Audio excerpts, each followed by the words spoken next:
we see the global terrorist threat evolving and the threat to our homeland evolving from terrorist-directed attacks to a global threat environment that now includes terrorist-inspired attacks of the type we've seen most recently in our homeland, where an actor is self-radicalized without receiving direct orders from a terrorist organization, has, as Senator Carper noted, very often spent most of his life here, can be a U.S. citizen, can have been born here, but is inspired by things that he sees in the internet, social media, and the like. This makes for a more complicated and challenging homeland security, public safety environment.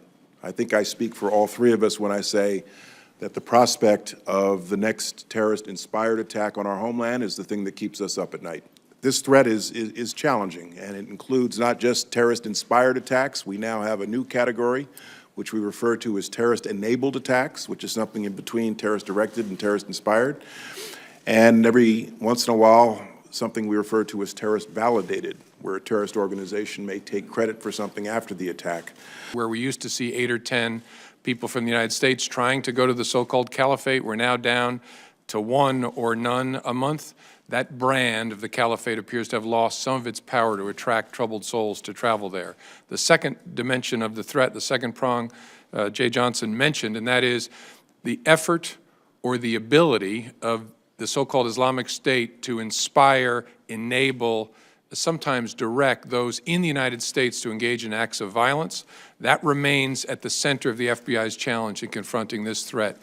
Finding those needles in the haystack, in fact, finding those pieces of hay that might become a needle and figuring out how to disrupt them before they do harm is at the center of the FBI's life 24/7. It is very hard work, but it is work we aspire to and believe we can do perfectly. And that is our goal, to do it perfectly day after day after day. It is a challenge, not just because of the disparate nature of the threat, but because we increasingly are unable to see the communications of those who have become most dangerous, the phenomenon that we refer to as going dark, a challenge we continue to try and work around, mitigate, and drive a conversation about in the United States.